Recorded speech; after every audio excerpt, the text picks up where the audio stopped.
Do you wonder if others are dealing with the same project management challenges as you? Not sure where to turn for guidance and leadership? Office hours are in session as we discuss project management and PMOs with global leaders, hearing their story and learning their secrets to success. Our goal is to empower you and help you elevate your PMO and project management career to new heights. Welcome back to Project Management Office Hours with your host, PMO Joe. Welcome, everyone, to Project Management Office Hours. We're the #1 live project management radio show in the U.S., broadcasting to you from the Phoenix Business Radio X studios in Tempe, Arizona. I'm your host, PMO Joe, and for the next hour, we'll be talking project management. Before we jump into the show today, I wanted to mention next week on March 10th, I'll be a guest of Stuart Easton's and his webinar series that he hosts through his company, Transparent Choice. That'll be on March 10th at 9 a.m. Arizona time. Stuart is over in the UK. I'm not exactly sure what local time it'll be over there, but we're going to be talking about PMO leadership and digging into how we can improve overall PMO performance by improving the leadership that we have within our PMOs. And then later in the year, I'll be just confirmed I'll be speaking at Boston University's Project Management and Practice Conference in June and the ASU Project Management Summit in September. I had the good fortune to present at both of those last year. They're great events, and I'll be back again this year. So everybody take a moment, go out there, Google Boston University Project Management and Practice and the ASU PM Summit. That site's not quite up yet, but that'll be out there soon. Of course, we also want to thank our sponsors, the PMO Squad and the PMO Leader. The PMO Squad is the premier PMO consulting firm in the United States. You can learn more about them at www.thepmosquad.com. And the PMO Leader is a new global platform. It's the only true global platform that's e-commerce based for project management leaders and teams in the world, we believe. And you can learn more about that, of course, by visiting that site at www.thepmoleader.com. And finally, a reminder for everyone that Project Management Office Hours is a podcast, even though we're live right now. And if you want to see upcoming guests and listen to our previous episodes, go out and visit the projectmanagementofficehours.com website to see all the good content we have out there. So with all of that, I am super excited today to be joined by our special guest, Bill Dow. Thank you, Bill, for joining us. I appreciate it. Thanks, Joe. I'm excited to be here. It's been a long time. We've been trying to schedule this for a while. Actually, back in the day when you only did in person, if you may remember. Yeah, right? We were trying to coordinate schedule. I bet I reached out over a year and a half. I bet close to 2 years ago we started to get this. But we hosted a clubhouse room together last Saturday, and now here we are on the radio.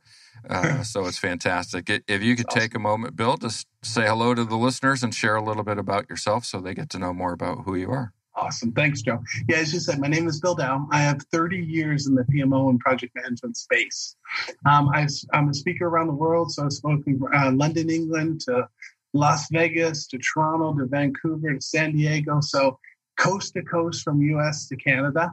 I've written 4 books, so 2 on project communications, 2 on PMOs.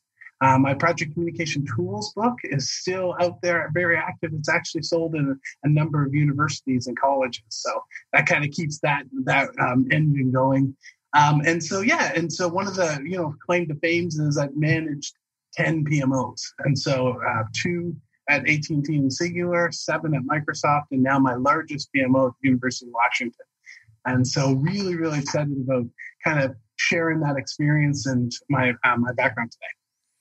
And Bill also were you one of the finalists or one of the top 15 for PMO Leaders of the Year last year? Yeah, top 15 in the leaders, or 16 or something in the PMO Leaders. So, yeah, and that's through the PMO Global Alliance. So obviously a lot of history and experience in the industry.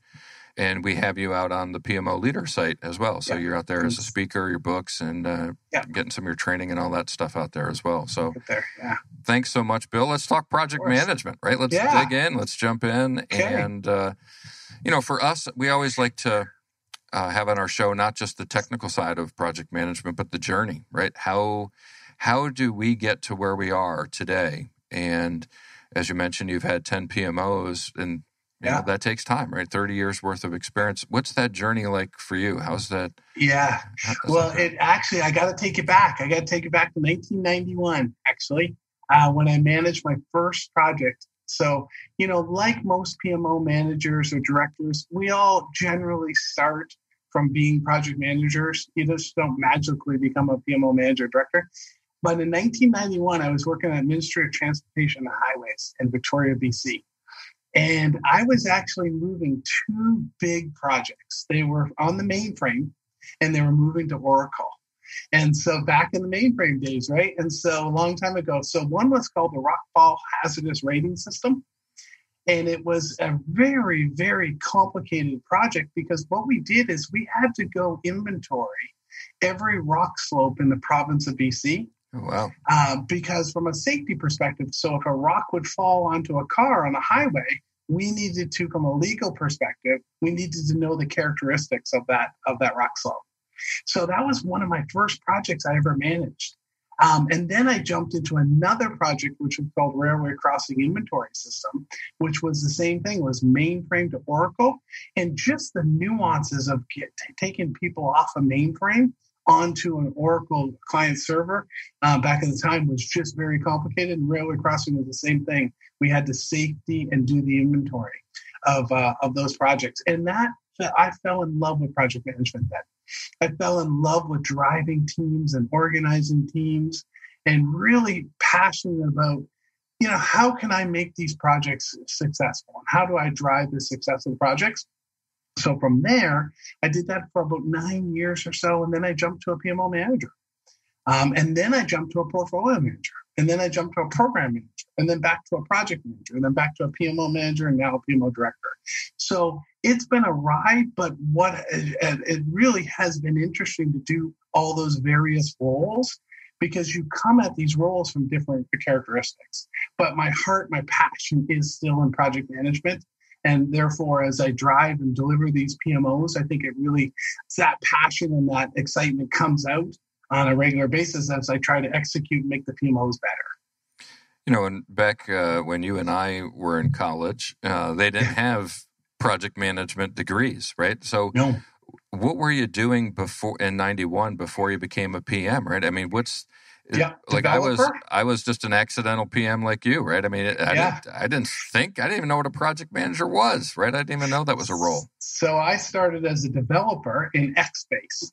Okay. And so, and then from there I went to business analysis and was a BA and writing BRDs. And I said, okay, can I have a chance at running these projects? And, you know, it was still relatively new. 91, project management was still new. And so we said, okay, let's let them take a shot at these. And I got these two mainframe projects and it was amazing experience and it was across the province and there was so much goodness about it, but it really did have me fall in love with the industry. And what do you think you learned, like that transition? Because almost every guest we have on, right, tells us about this accidental project management journey that they start on. And several were developers, right, when they started. I know Ben Aston, the digital project manager who's up in your area in Vancouver, he was a developer and he's now in the project management space. What is it about that switch, right, from being the team member developer to the team leader on the project itself? What was it about that really brought you in?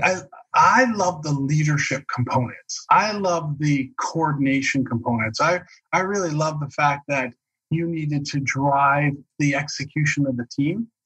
And so when we made that switch, it was really about, okay, let's get this team together to execute this one project. And when I was a developer, I loved the developing. I love that. And I think that still helps me today, having that core development skills and background. But when you make that switch, it's really about driving that team and making that team drive forward. And I just love that aspect of it.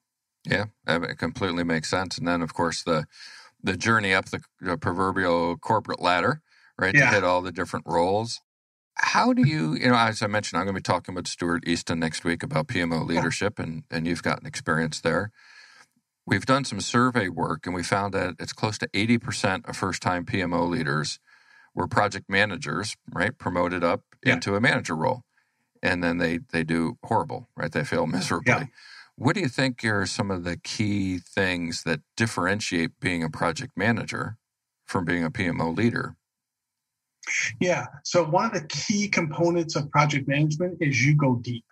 You really understand your project end to end. You know all the aspects of what's going down. A PMO leader has to look wide, right? And so it's really, really important that you're looking at the organization as a whole and really looking at how do you sell that organization? How do you drive this wide view compared to this depth? And a lot of project managers struggle, a lot of PMO managers struggle with making that transition.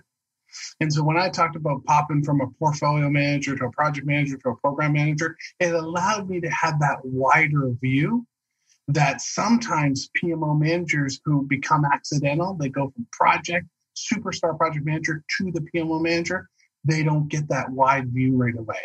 Therefore, they think they can still manage every project.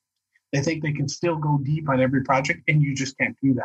You have to shift to running an organization, than running a particular project. And there's different skill sets.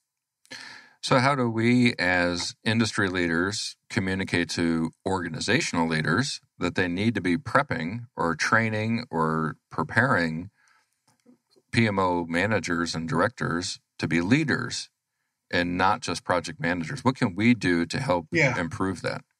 Well, let me kind of side ask that question in a different way. Yep. What do we do to make an HR director a leader? Yeah. What do we do to make a finance director a leader? Right? Because when I look at these organizations and I look at a PMO, I look at that PMO manager, director, whatever your case, as the same as these HRs and finance and marketing and sales. So it's not about just kind of singling out, is what do organizations do to make their leaders overall better at running their organizations? And that is people skills, leadership skills, compassion skills, right? That is really driving an organization as a whole. Doesn't matter necessarily which particular one. Yeah, I'm with you. I mean, we have examples throughout the organization where it works, right? I mean, yeah. But the challenge, right, is we bury the PMO inside another department. Right. Usually it becomes the IT PMO as opposed to HR is the organization's HR department. Marketing is the organization's marketing department. Yeah. So that's where I wonder if there's a challenge by burying it within a department. Maybe they're not getting the same access to leadership skills because they're kind of a sub function and not an actual function.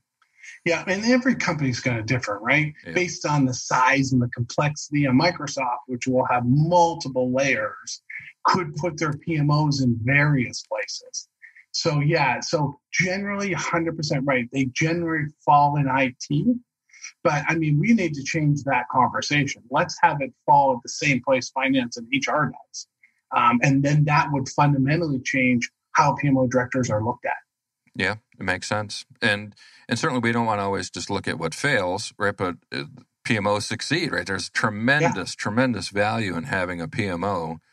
What are some of the things you've gathered over the years as to how PMOs can be successful? Where are they successful? Yeah, so there's a couple components to that. So I think when we look at the success of a PMO, I think the first thing we have to look at is what value is it bringing to the organization, right? Kind of a default standard answer. I get that.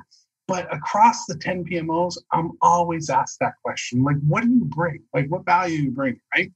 And so what I do is I fall back to a lot of it with the project management, right? So the projects are delivering on time and on budget. And I think the standard corporate answer is, and with value. And I just want to challenge that a little bit. And so I still strongly believe that projects have to deliver on time and on budget. Totally get that. And that helps drive the organization. But when we think about value, I just want to pivot that conversation a little bit and say, look at the success rate of our projects still, right? I think you quoted it. Our projects continue to fail. And so we don't deliver on time and on budget.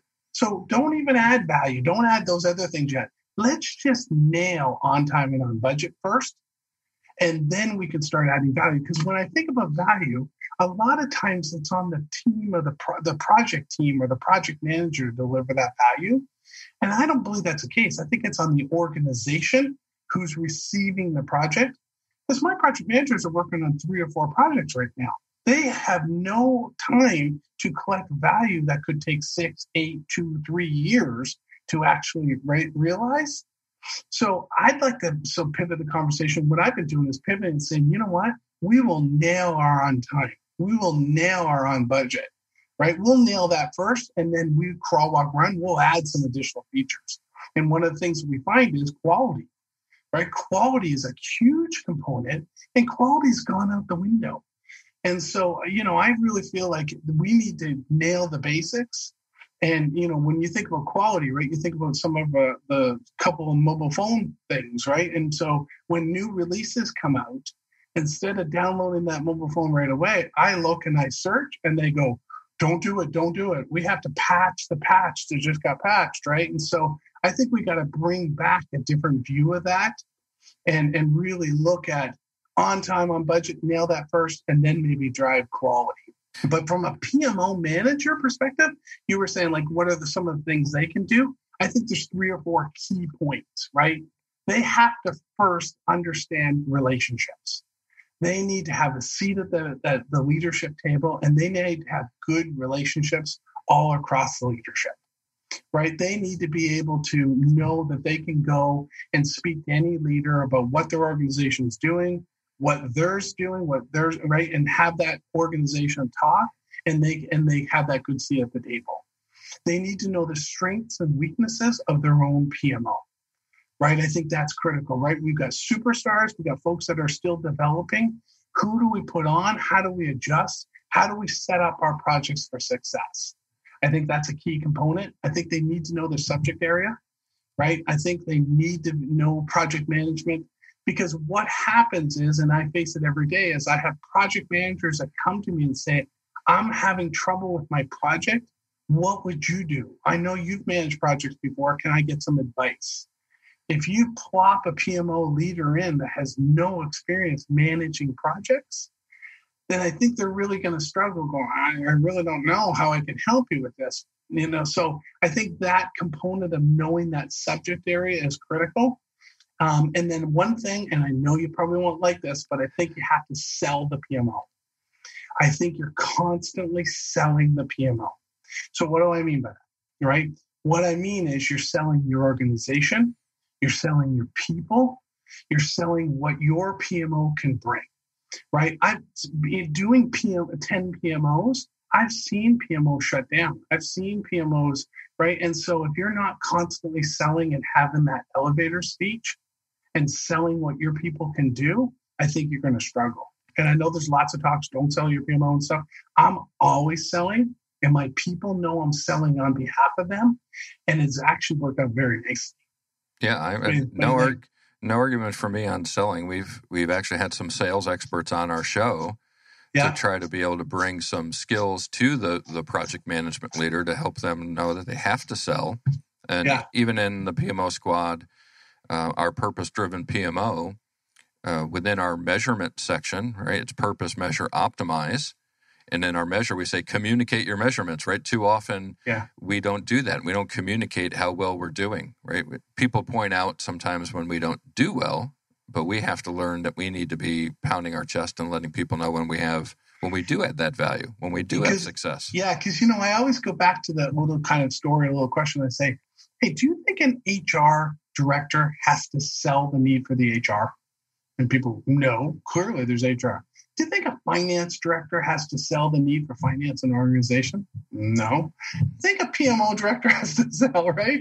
And of course they do, right? We're constantly selling. We have that other departments don't have. We don't have that. They don't have the same pressure. They don't have to lay their head down at night and go, how do I sell my organization tomorrow? Where I'm constantly looking at that. because PMOs get shut down like this. We don't need them anymore. Boom, gone. Projects don't go away, but the organization goes away.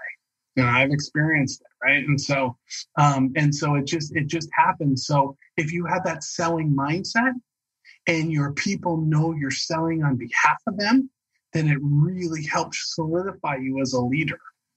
Yeah, and that's the one area that I might have some contest with you on is the subject area expertise.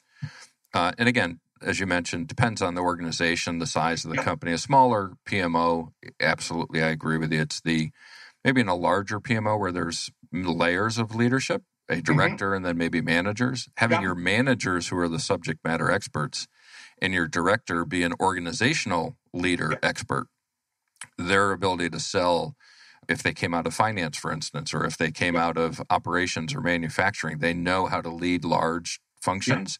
And I think there can be some great value that they could provide to a PMO to be successful. 100%. No, I love that. And I've managed all. Like right now I have 3 managers and leads. I've been a PMO of 1. I've been a PMO, right? So I've had the combination of those different things. And so I've always had that root of project management in my background.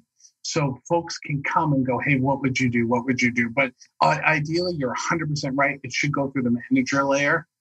It's just that passion and that excitement. I'm more than willing to jump in and help out. Give me your project schedule. I'll whip that off for you. So I just love it. I just absolutely love it. And that shows in my organization as well. And you had mentioned the statistics, right? So whenever I present, I think probably every presentation I've ever done anywhere, I'll put up the pulse of the profession trend graph that shows that we've been flat as an industry. Yeah. Depending if you're listening to Forrester, Gartner, PMI, it depends, but anywhere from only 35 to 55% success rates on projects. Why is that? Right. We've invested billions of dollars in technology. We have more people certified than ever. Yeah. We have more population, right? There's more project managers or scrum masters. We've even split out the industry into 2 different ways to approach it. Yeah. And I come back to leadership. That's why I'm talking about next week with Stuart, is we have never addressed how to prepare a leader within project management. Yeah. All the certifications are individual based, right? We don't have that.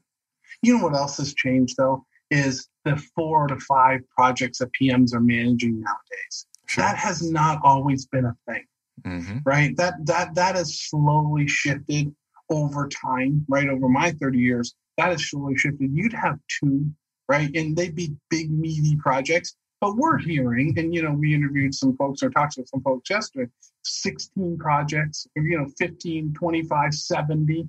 One lady had 70. In the clubhouse, one lady had 70 projects she was running. How is that even possible? Well, and if you break that down, right, and there's different sizes of projects, but I think there's an expectation of what you expect a project manager to do, a schedule, a risk log, like the DNA of project management. You can't do that across 70. You can't do that across 10 very well. It's a half an hour, 35, 40 minutes a day per project. Right. I mean, it just doesn't work. Sense. Yeah. So, I love the fact that you brought up Pulse of Profession because I loved that document. I lived by that document. I was dying for it every year. This year wasn't so great, but I loved it because it gave you the facts. Like PMI was out there searching, give me the data, and then I would use that and go, I got to key in on this. This is a problem area. This is a problem. I think it was last year where they talked about robots at NASA. I'm going, oh my God, that's awesome. Can you imagine if we actually get to that place? So but I can't fathom why we're failing so often. I agree, it is leadership, but even with the best leadership skills on 70 projects, how are you going to do that? On 15 projects, how are you going to show that you're an amazing leader across 70 projects? Well, and that's where I think the PMO leader has to be able to work within the organization to know that you can't have a PM with 70 projects. Right. And now in that particular instance, it was a smaller organization where the PM was the PMO leader and, they were. So again, there isn't a one size fits all, but you should your point of this, though, is you've written about all of it too, right? You've written on the building, the running, the shutting down, right? You've got the whole life cycle. Tell us about your most current book, right? I did. Yeah, I have it right here. PMO Life Cycle. You probably can't see it, but that's okay. It's called the PMO Life Cycle, Building, Running, and Shutting Down. And what's really fascinating, what I really tried to focus on, it's an upgrade from my tactical guide for building a PMO, which was really successful. It's done really, really well, but PMI licensing ran out, and so I updated it. And so this one's called the PMO Lifecycle, Building, Running, Shutting Down.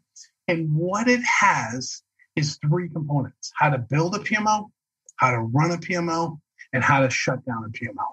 And what I think I've done is, and it's different from any other book, is it's given that complete life cycle, right? And so what I find is that we have tons of people that will go out and put articles and webinars and all that stuff on how to build a PMO, but they never talk about running a PMO, and they never talk about shutting down a PMO. And so it's like, well, okay, so let's do a little experiment, right? So if you go on Google and you go how to build a PMO, hundreds and hundreds of hits. You go how to run a PMO, I'm mainly the big hit there. Mm-hmm. You write how to shut down a PMO, I'm the main hit there. So why is that? There's hundreds and hundreds of PMOs out there. Like, why do all the leaders forget about running a PMO? And why do they forget about shutting down a PMO? Because PMO shut down on a regular basis, not daily, but on a regular basis.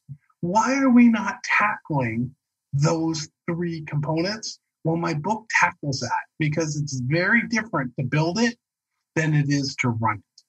Yeah. And when you're running it, and that's kind of the uniqueness of me still working, but being out there and doing webinars and writing books, is because I'm in the heart of COVID. I'm in the heart of running a PMO, and I can share what's really like running a PMO in these organizations.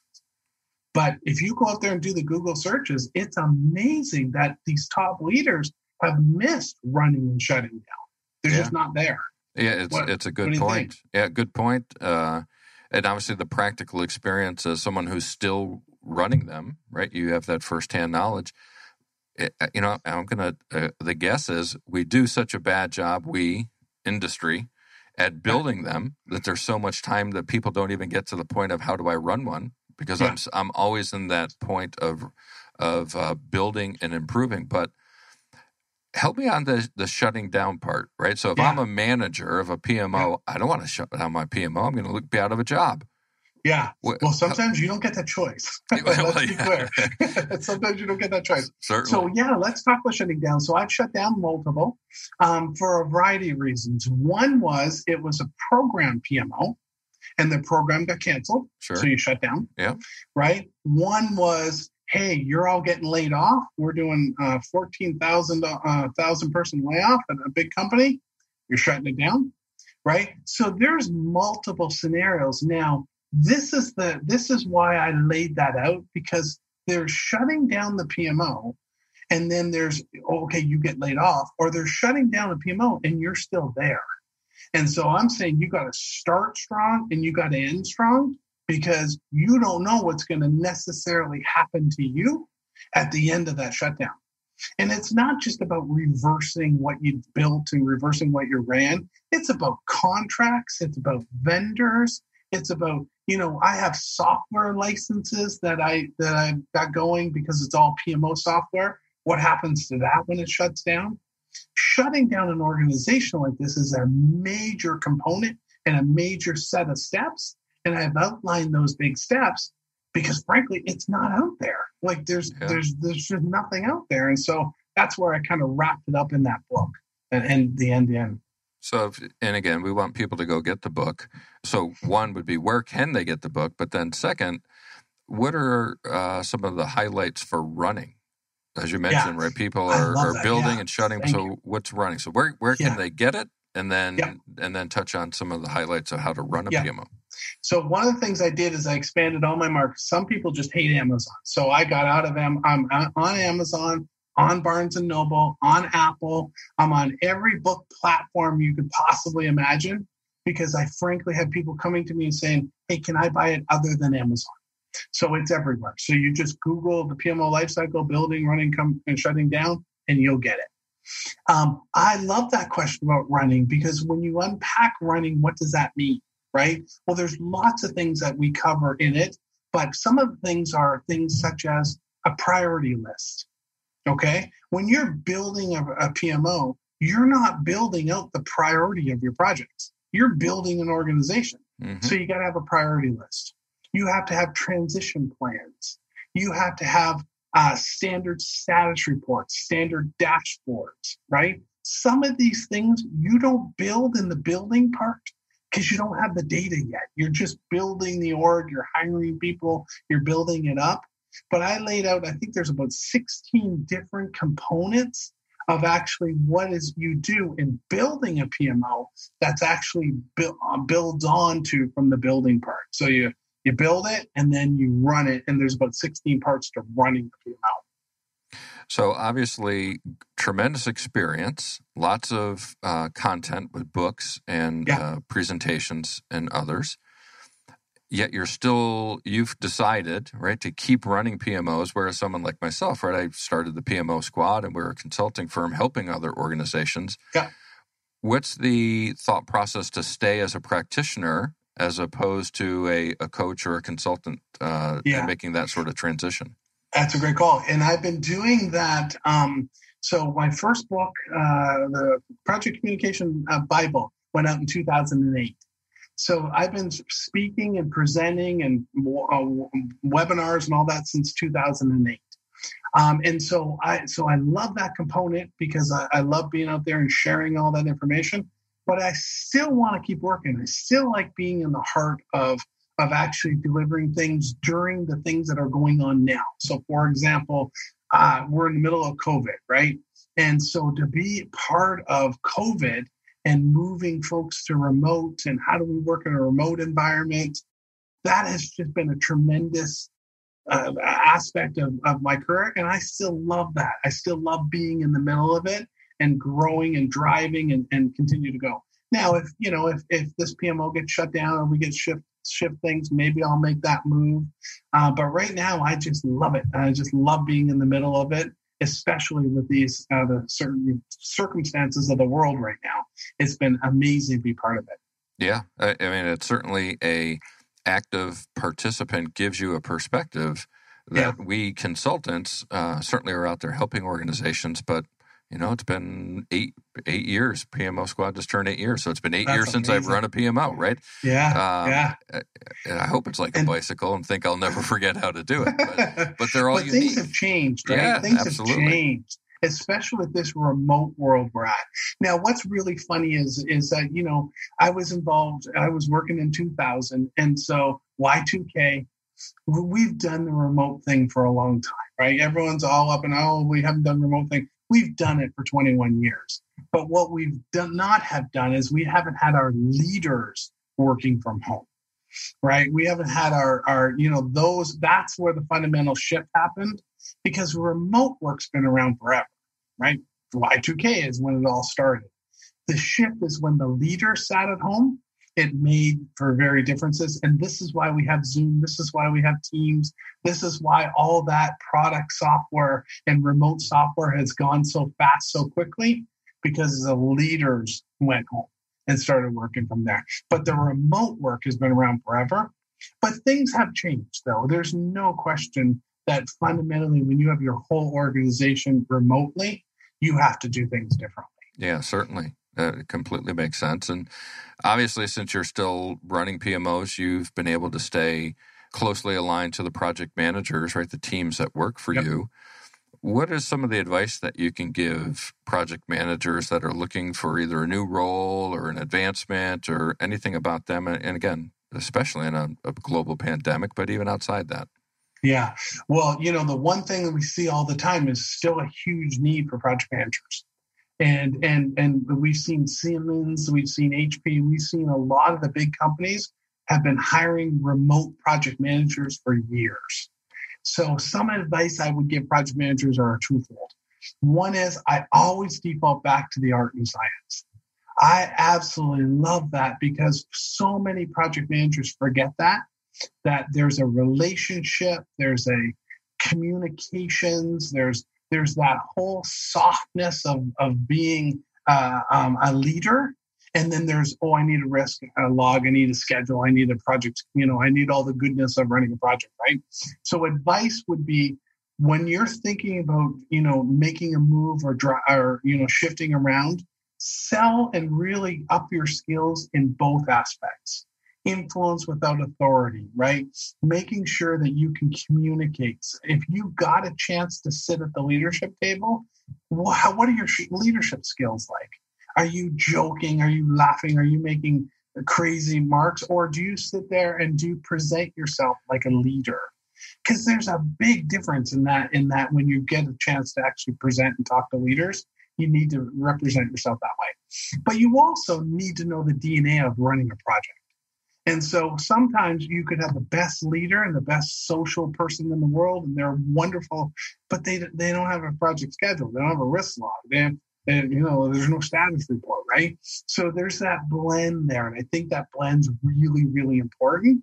And I think sometimes a particular person will go to their preference. Oh, I'm a really nice guy and everyone gets along with me. I'll get to my risk and issue stuff later. Or I've got my risk and issue stuff nailed, but no one wants to work for me. And there's a balance there. And so I think you got to do a little self-reflection, but there are a ton of remote jobs. And I just see that's the way that we're going to go for the distant future from a project management perspective. I'd add into that, because that's all great feedback. And then on top of that would be invest in yourself, so that if you're going to be in a remote environment, make sure you have internet capacity in your house that's the right bandwidth. Make sure that you have an external microphone, right? I mean, for $100 to go get a microphone so you can sound appropriately on your leadership meetings. As a project manager, right, you don't want to be the person whose mic is cutting in and out off of the laptop microphone. Continue to get training, right? Just because you're in a remote setting doesn't mean you can't get trained. So I would say know the art and the science, and then invest in both of them. Make sure that you're continuing to invest in both art and science to help you be successful. But just don't ignore that, right? Like, really understand that that's what we're looking for. When I hire a project manager, that is exactly one of the questions I say. Tell me a little bit about art and science and project management. What does that mean to you? Mm-hmm. Well, and so because you get to the DNA of a person, you know exactly.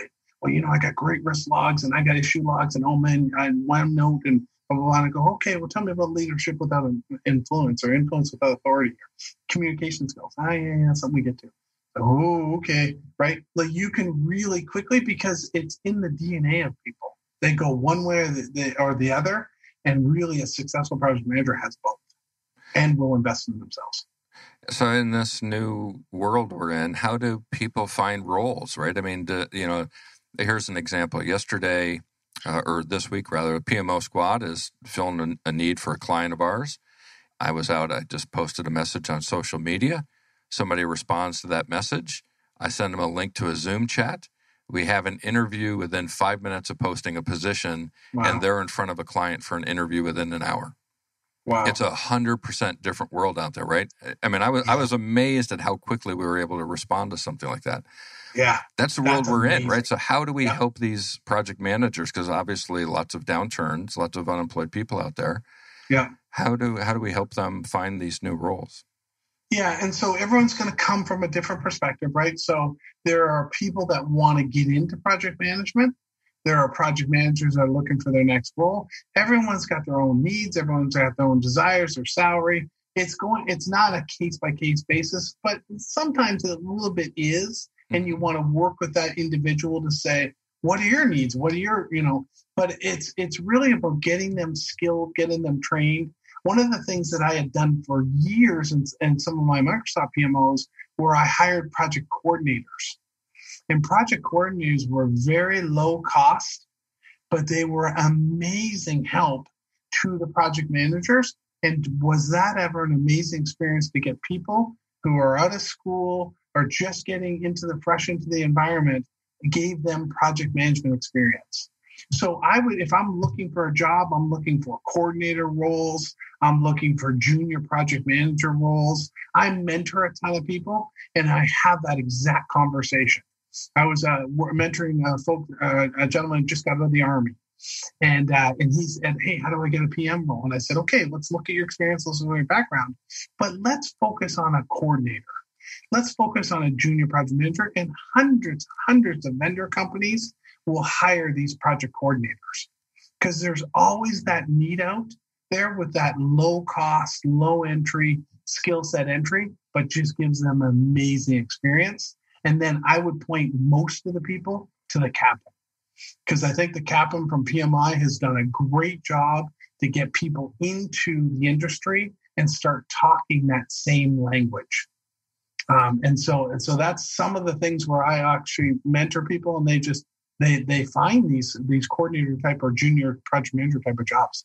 Yeah, great insights. And you had mentioned mentoring and military, so that opens the door for me to talk about VPMA, which is my nonprofit organization that we've formed to help just that, right? It's the Veteran Project Manager Mentor Alliance, where we help veterans transition into civilian project management careers. So thanks for doing that, not working with my organization, but thank you just independently for helping veterans out there with mentoring. It's a tremendous need. They're a tremendous skill set they bring to the table. And there's about 250,000 of them every year who exit the military, with a good percentage of them capable to be future project managers. So check out thevpmma.org,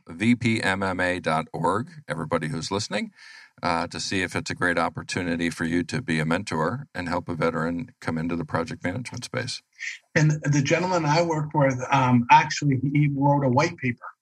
And how do you apply the knowledge areas to the Army? Mm-hmm. And I'm sure there's probably 1 million white papers out there, but on that subject. But I had him write it and then attach it to his resume. And he was like, "Oh, okay." And so he got back to me. He wrote this white paper, and basically he had said, "Oh yeah, the managers love it.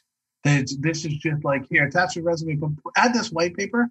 And if you know nothing about the Army, and if you know nothing about missions and all that stuff, and you apply a mission to the knowledge areas, it's fascinating, right?" And so I was like, "Oh, this is a gold mine. Add that to your resume. You're going to love it." So that was one little tip, and he just jumped all over that. Absolutely. And I know, in addition to the mentoring and, of course, the books you've written and running PMOs and presenting, right, all of the things you've done, you've also been a project management trainer, right? So lots of different training courses you've created. What's anything coming up with those? Or how can people access that? Yeah, I do. I have quite a few things going up. So I do have a course. I'm shifting platforms right now on that course, but I do have a course, the PMO Lifecycle, building, running, shutting down. I have a full course on that. 19 modules, takes you through building, running, and shutting down, mentoring sessions. So I have a whole course on that as well. But basically, when I published my first book, the Communication Tools book in 2008, I was approached by a local college. And so I've been teaching. I taught in Ontario. I taught in Vancouver, British Columbia. So I've been teaching and instructing computers for years and years and years. And so when I first wrote that book, they said, "Hey, at the local college here at Bellevue College, do you want to come teach?" So I've been instructing at the college level for years and years. And what I've done is I've branched out, because some of the college level classes are not covering the same things. So I developed a 6-hour Power BI class. Oh, wow. So how do you take and build PMO dashboards and basically PMO dashboards in Power BI? And I give you sample data and how do you do some basic logical data modeling. So it's 6 hours. We also have June 12th at 8:30. We're running a project integrations class. And so that class is really about jointly teaching that class. And that class is really around how do you kick off a project? How do you run a project? We talk about art and science. We talk about charters. And so I'm literally starting to go, there's so many people that are desperate on how to kick off and how to start a project. And we give them those step-by-step paths on what to do. What do you do weekly? What do we expect on a weekly basis? So I've developed about 26 specific project management classes that I'll be rolling out. They're live classes, 2 to 3 hours each. And then I've developed 17 PMO classes as well. And I'll be rolling those out in the coming months as well. And again, all exercises, all live, and where you really go deep and we build service offerings and we build all those types of things. Now, are those, if my math is right, 43 courses, right? 26 and 17. Like that, yeah. Are those all through Bellevue College, or those will be independent? Will where those be accessible for folks? Yeah, so we're going to build those up. We'll have a platform. We'll get them all available. I'll post all the information up on my site, buildowpmp.com. We'll get some up on the PMO Leaders site. So I'll have them up there. There'll be multiple places where people can access them. The training link is going to come up on the project integration class fairly soon. But basically, yeah, so we'll have those and be plenty available for people. But I tend to send people to buildowpmp.com because I put everything up there. Sure, makes sense. And so when do you sleep, Bill? Books, training classes, running a PMO in the middle of a pandemic?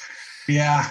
I just love it. I just love it. And so, you never work a day in life where you love it, right? And I love this stuff. So I do most Saturdays on this stuff. Most Sundays on this stuff is where I spend my time. I never mix the two worlds. I'm off today, day off today. Like I never mix those two worlds. And I have never mixed those two worlds. So I'm very, very passionate about being able to stand up and say, I've never done something on your time. It's all my time, right? And so I do it nights and weekends and literally just work around the clock, basically, because I'm so passionate about it. I absolutely love it. Well, the other part that I like about what you just shared, right, is there's I'd call it the humanity and reality of the project management life, is that we're people, right? We're not just robots. We're not just project managers or PMO leaders. So we have personas and we have a life. What's Bill Dow like outside of the PMO world, right? What are some of your other interests? I always go with, I love Roger. And everyone knows what I mean. I love tennis. And I love Roger Federer. And so my life outside of PMOs and project management is coaching. And so I coach tennis.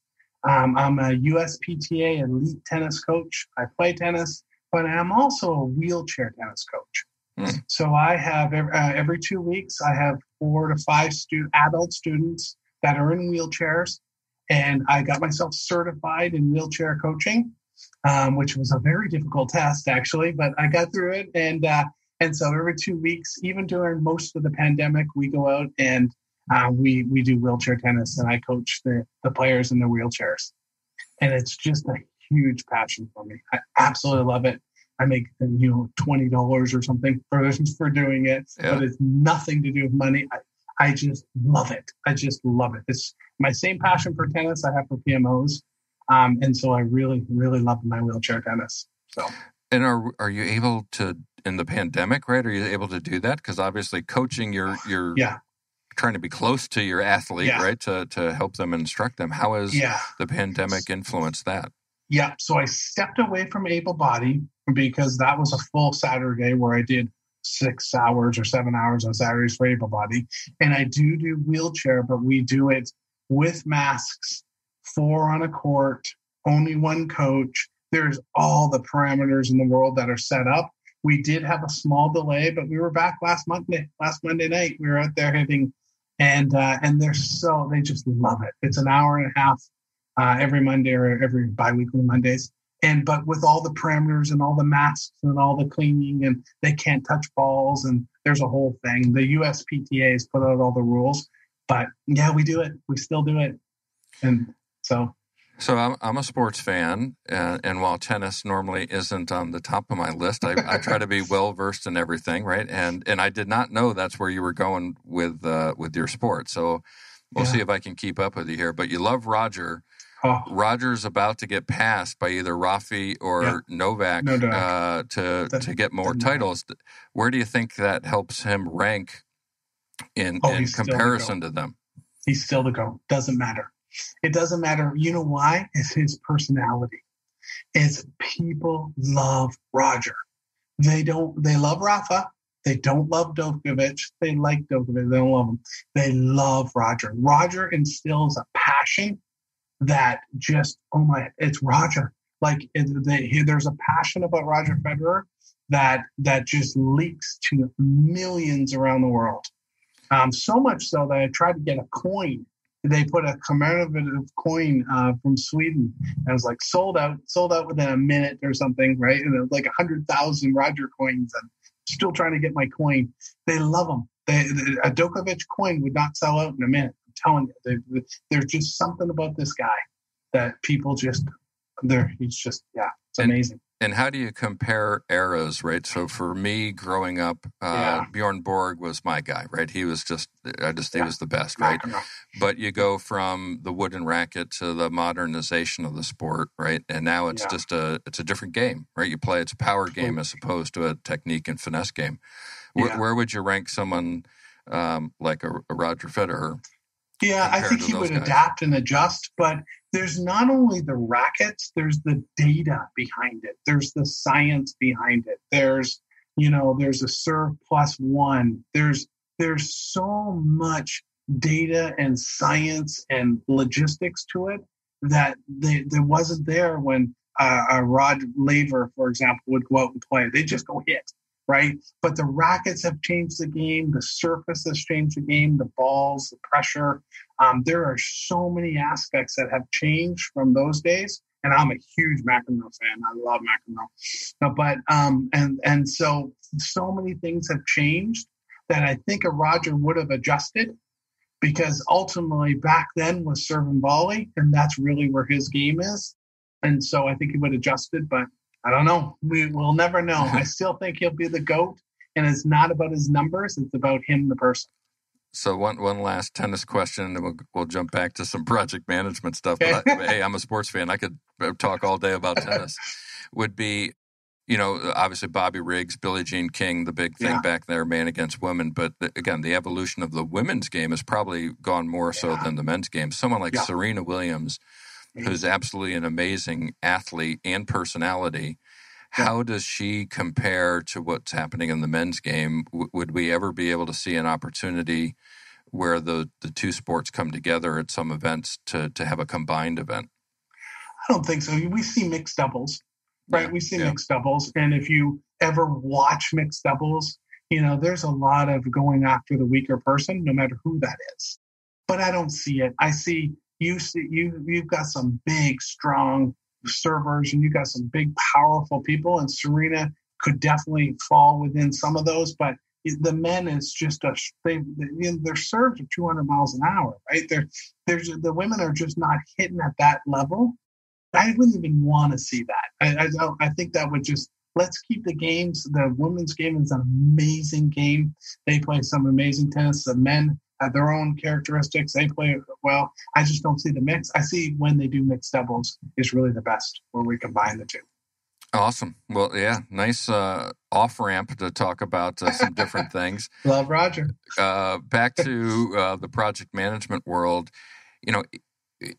We're getting kind of close. Maybe one or 2 minutes on this one is, think about all of the material you've created, all the content you've created, and if you had to pick out like 1 or 2 nuggets to share with a new PMO leader, what would you share with them as, you don't know anything about them or anything, but just as a generality to be able to say, here's the 1 or 2 things you really need to be focused on or think about as you start your journey as a PMO leader? First thing, be nice. Be nice. Like, just be approachable. Be someone that that you're not pushing a ton of policies and policing and, you have to do this, you have to do that. Be nice. And if you're nice and you get along with people, it goes tremendously a long way in the success of you in this role, right? And then, the other thing is put some basics in place. Listen to your customers, listen to your leadership. What are the pain points that they're trying to solve? And then start adapting those pain points. Crawl, walk, run. You don't have to solve everything tomorrow. Make it a journey, make it a roadmap, but really outline and listen to your leadership and listen to your customers and listen to your people. And that combination, those three things will will help you be successful. Yeah, that's great advice, Bill. And the reality, right, is we all have customers, whether they're internal or external. And if we don't listen to them, we lose business. And if you lose business in a PMO, we have to go to your book and look at how to shut down a PMO. Right? Shut down, yeah. Or Google, because I got lots of stuff out there. Yeah. Well, Bill, thank you so much for joining us today. A really great conversation. What's the best way for folks to get in touch with you? And what do you have coming up maybe that people need to be aware of that get ready to tune into? Yeah. So more and more classes. So I'll be rolling out classes like crazy. So best way to get a hold of me is Bill Dow at dowpublishingllc.com. So Bill Dow at dowpublishingllc.com. And then my BillDowPMP.com website. I put all my information, all my webinars, all my stuff up there as well. So those two are the two ways to get a hold of me. Fantastic. And of course, there's social media, LinkedIn, you're out there on that. And then the PMO Leader website. Yeah. We're fortunate to have Bill and some of his content on our site as well. We're one PMO world and we're building one community. And we're glad to have you part of that, Bill. Thanks so much. Thank you. I appreciate it. And certainly thank you to all of our listeners. Be sure to visit projectmanagementofficehours.com. Check out all the great content, listing of upcoming shows, all the past shows we've had. And we have a great schedule of live chats coming up with leaders from around the world. Our next show will be with Frank Salatis, father of International Project Management Day. We've got Jennifer Bridges and David Knorr coming up, Stuart Easton, David Barrett, Elena Hill, Danielle Torley, Hamutal Weitz and Daniel Zitter from Israel, Antonio Nieto Rodriguez, Karsten Lay from Vietnam. So a powerhouse-packed lineup to get us through the first half of this year. And then, of course, great shows the second half of the year. A reminder that these shows are also recorded, so be sure to subscribe to Project Management Office Hours podcast on Apple Podcast, iHeartRadio, Spotify, Spreaker, or whatever your platform of choice is. And thank you to our sponsors, the PMO Squad and the PMO Leader. Visit their websites to learn more about the offerings they have and become a member of the PMO Leader Global Community, where you can interact with your peers and be part of that one PMO community. That's it for now. Office hours are closed. Until next time, I'm PMO Joe, and you've been listening to Project Management Office Hours. Thanks for listening to another episode of Project Management Office Hours with PMO Joe. You're not alone in your project management journey. We're here to help you achieve your goals. Subscribe to Project Management Office Hours on your favorite podcast platform to catch all of our episodes and hear industry leaders share their story and secrets to success.